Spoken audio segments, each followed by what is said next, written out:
Good morning, good afternoon or good evening. Whenever you are watching this video, let us all welcome you to this channel Future Endeavors. Now see, as we have promised that we will discuss about science. So here we have come.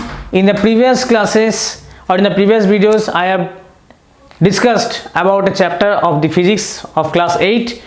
Today I am going to start a new chapter on physics, but it is a part of the syllabus of class 9. So before beginning the chapter or beginning the lecture, I want to again thank you all for supporting me or supporting our channel. This channel is all yours, dedicated to the students. So let me thank you all for supporting this channel and inspiring me to post more videos to help you out. Okay, now today we are going to start a new chapter. I think it is the first chapter of your book of physics in class 9, and the chapter named is measurements. The name of the chapter is measurements.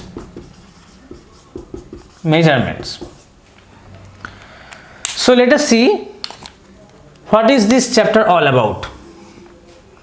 First of all, I would like to tell you that the physics, the part of the science that is physics, mainly deals with measurement of various things.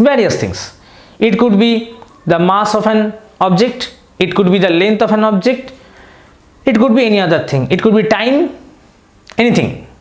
So this chapter is to give you a brief knowledge about the various things that you measure and the units that we use to measure those things. We will discuss in details. So first of all, let us think that what are we measuring? This mass, time, length, what are these things called? So if I talk about these things, all these things are called physical quantity.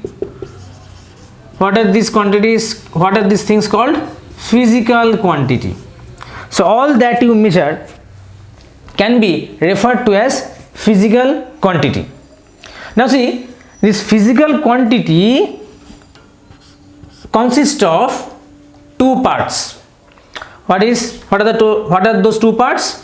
One is the magnitude.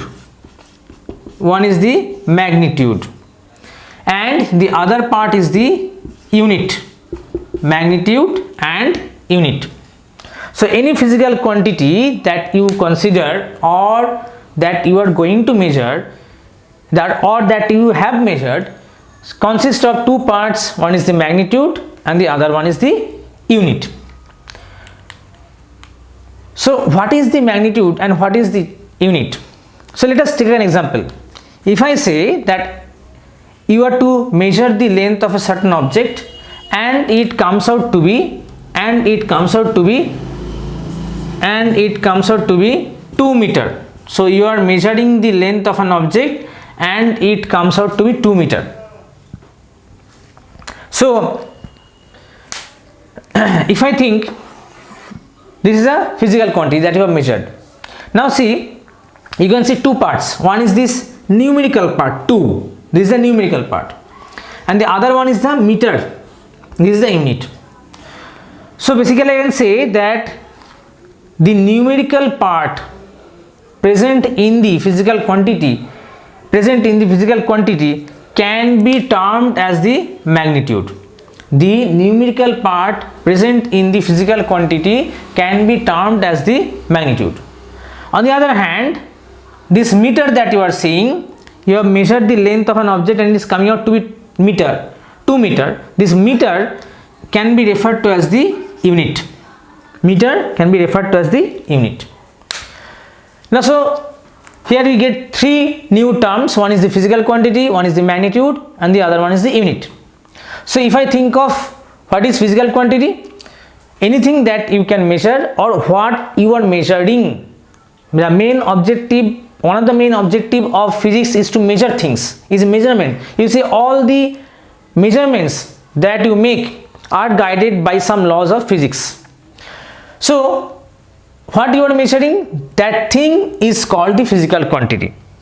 So anything that you are measuring can be referred to as a physical quantity, which consists of two parts. One is the magnitude, and I have defined magnitude as the numerical part of a physical quantity is said to be the magnitude.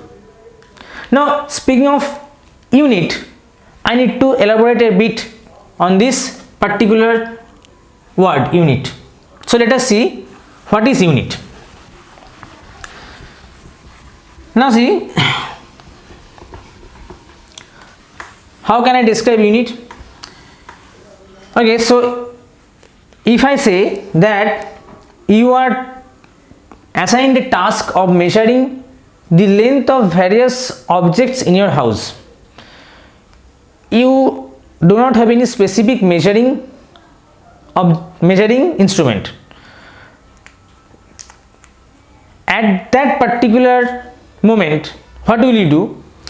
You can take a particular, say, a stick which is present as a scrap in your house, and you cut it out and specify a length of that stick.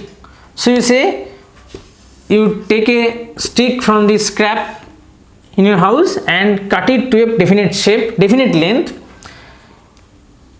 Now when you are measuring the objects in your house, you are using the stick, and say when you are to measure the length of your, say, room, length and breadth of your room, what do? You use the stick, and with the help of the stick you put it on the floor, and part by part you count how many times this stick will take to cover your entire length of the floor. By this you measure that the length of your floor is coming out to be 10 times of the length of the stick, 10 times of the length of the stick. Fine. So you see that the length of your floor of the room is coming out to be 10 times of the length of the stick.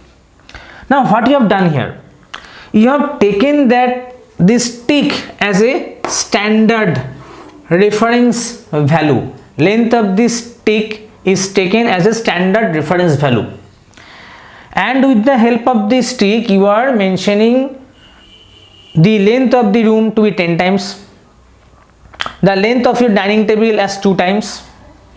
In this way you are measuring various objects. Now these 10 times that you are referring when you are measuring the length of your floor of your room, these 10 times that you have mentioned is actually the magnitude of the physical quantity that I have previously mentioned. So this 10 times is actually the magnitude of the physical quantity that you have measured. Fine. Okay. Now if I think of, now coming to the definition of unit, or how can actually define the term unit. You see, when I talk of unit, it is quite similar to this stick. The term unit is quite similar to this stick. Why I am saying this?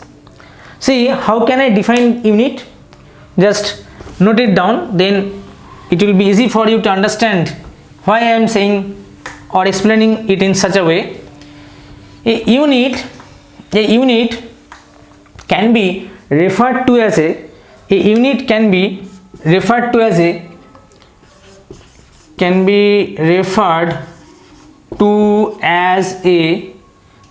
standard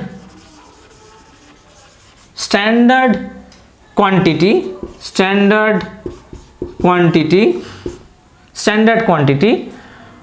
of the same type of the same type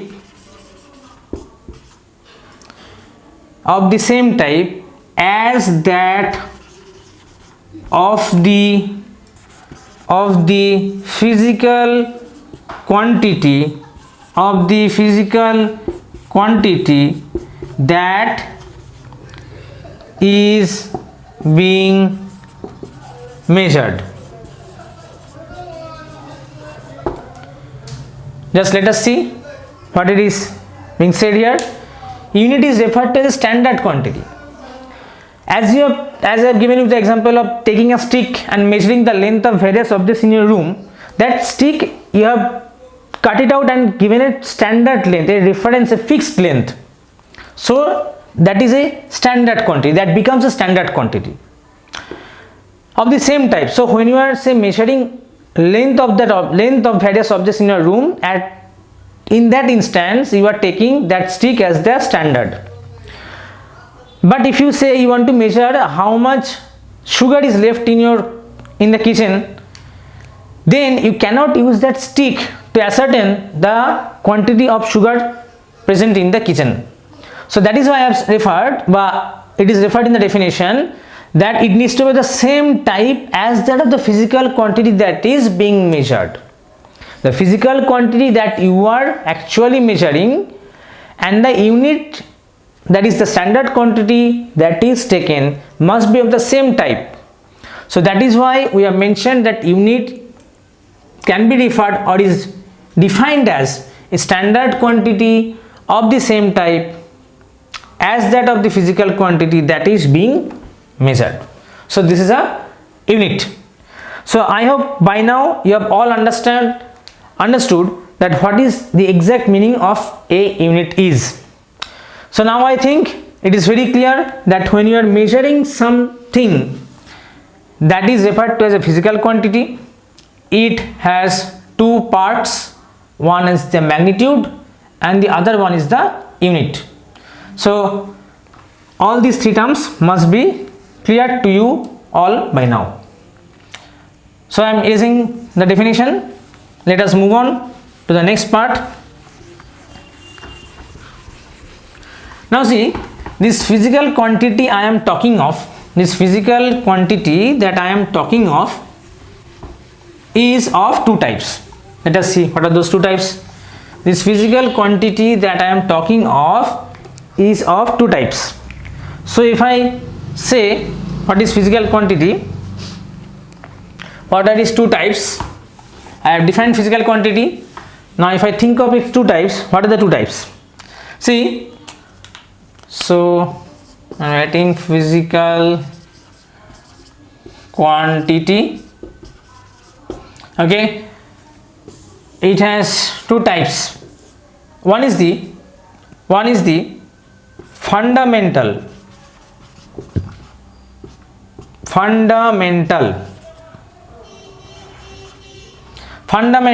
physical quantity. Another one is the derived physical quantity. So one is the fundamental physical quantity, fundamental physical quantity, another one is the derived physical quantity. Clear? Fundamental and derived. So what are these two, fundamental and derived? Now you have to understand what is fundamental and what is derived. So from the very term that is being mentioned here, fundamental and derived, you can understand the meaning of these two words or these two types of physical quantity. So first of all, let us think of what is, or let us understand what is fundamental physical quantity. Let us have a look. So fundamental physical quantity.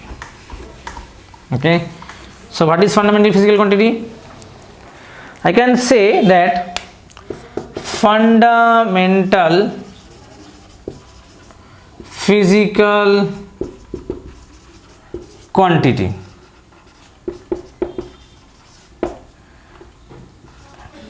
fundamental physical quantity these are those physical quantities. Just first note down the definition. The physical quantities quantities which can be expressed on their own and is independent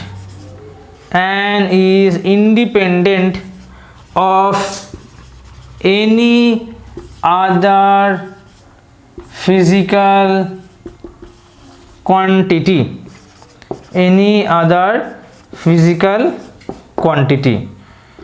So I hope it is clear to you all now that the physical quantities which can be expressed on their own and is independent of any other physical quantity can be defined or can be referred to as the fundamental physical quantity. Now see, these fundamental physical quantities, as I can say, are of a limited number. There are in all total 7 plus 2, 9 fundamental physical quantities.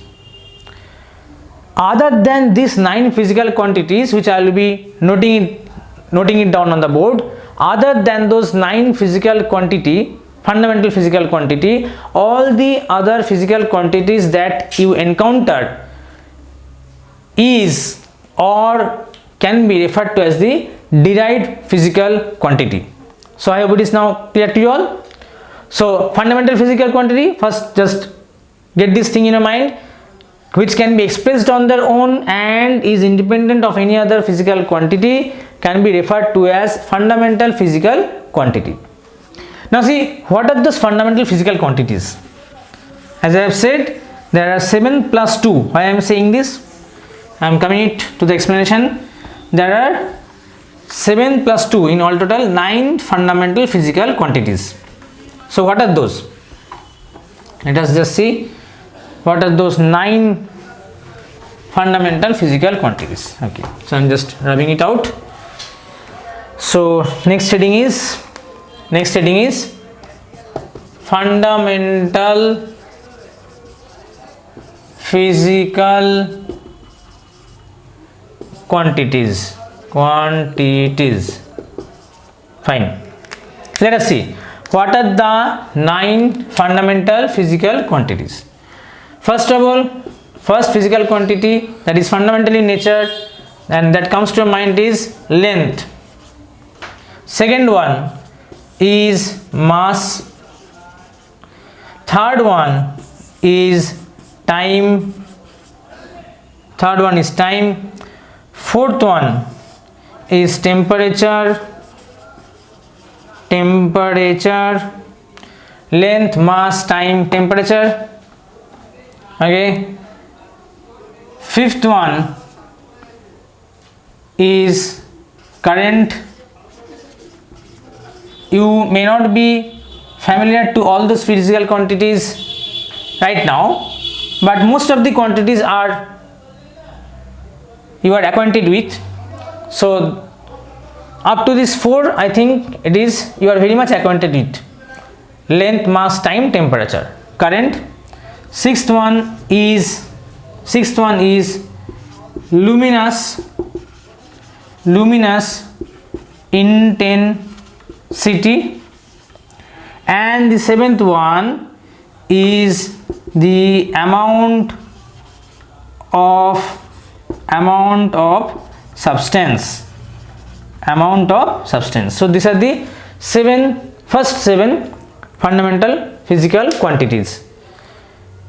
Later on, further 2 physical quantities were added to this list of 7, and now although those 2 physical quantities later added to this table or later added to this chart are referred to as supplementary fundamental physical quantities. So fundamental physical quantities are these 7. Now you might be thinking, I think you all know what length is, you all know what mass is, you all know what time is, temperature, and to a certain instance you also know what current is. You see, the electrical appliances that are running in your house right now, the light that is being glowing, the fan that is moving, all these things work on the current. So current, this chapter is present in your syllabus of class 9. In the later half we will discuss it there. For now, just understand that this current is the driving force of the various electrical equipments present in your house that you are using. Now many of you are thinking what this luminous intensity is. So this is, luminous intensity is related to light. You think that when you think of the tube light, it gives a very bright glow, okay, and when you think of a dim light, the light that you put on while you are sleeping, that light has a very low amount of light coming out of it, that light source. So this amount of light source that is coming out from, the amount of light that is coming out from a particular light source can be measured in terms of luminous intensity. I hope it is clear to you. Luminous intensity refers or is a physical quantity which actually measures how much amount of light is coming out of a particular light source, that is referred to as the luminous intensity. So I hope it is clear to you all, luminous intensity. And the last one is the amount of substance. You might be thinking, what is this? Okay, this amount of substance is nothing but, say, think of the food that you are eating. Say you are eating a burger or a pizza or anything that you are eating, or a dahi vada. So those substance, it has a certain mass in it. The measure of that mass can be measured by this physical quantity which is called the amount of substance. You will read it in details in chemistry in class 10. Hopefully we will be very soon uploading those videos also. So till then, just have a brief understanding that the amount of mass that is present in a certain substance can be measured by using this quantity called the physical quantity called the amount of substance. So I think it is clear to you all now. Okay. Now other than this, there are, as I have said, two more physical quantity which were added to this list later on. Those are actually referred to as the supplementary fundamental physical quantities. So those two are, so I can number it as 8. It is the angle, and number 9 is the solid angle. Although these two quantities are referred to as the supplementary, not direct, supplementary fundamental quantities, supplementary. These two are later added, so these are the supplementary fundamental quantities. Angle, as you know, say this board is a 2D plane, two-dimensional plane. It has length and breadth. Thickness is very small, you can neglect it, or you can consider your piece of paper that you are writing on and just draw two lines like this. So you see these two lines, when they meet at a particular point, these two lines, they actually have a spacing in between them. That spacing can be referred to as the angle. So this is the angle. And what about solid angle? You might be thinking, what is this solid angle? The solid angle is nothing but when you consider a object in 3 dimensions. Say the object that you are holding in your hand, the pencil box, or say think of the birthday cap, that cone like cap that everybody wears on their head in a birthday party. Think that this cone is making a certain angle here. This angle that the cone is making at this point is referred to as solid angle. So this is the solid angle. So I think it is clear to you now that angle is actually you measure what in 2D or two dimensional plane. Solid angle is what you measure in 3D or three dimensional plane. Okay, so these are the 9 fundamental physical quantities. Okay, so I think for today's class I will end it here. By the next class we will discuss about the derived physical quantity, we will give you some examples and discuss the various system of units and the fundamental SI units. So till then I will bid you goodbye, but before I say goodbye, please do like our channel, share our channel, subscribe it, press the bell icon so that you can get notifications as soon as new videos are uploaded, and please support us like this. So for till now, let us end our class. Thank you.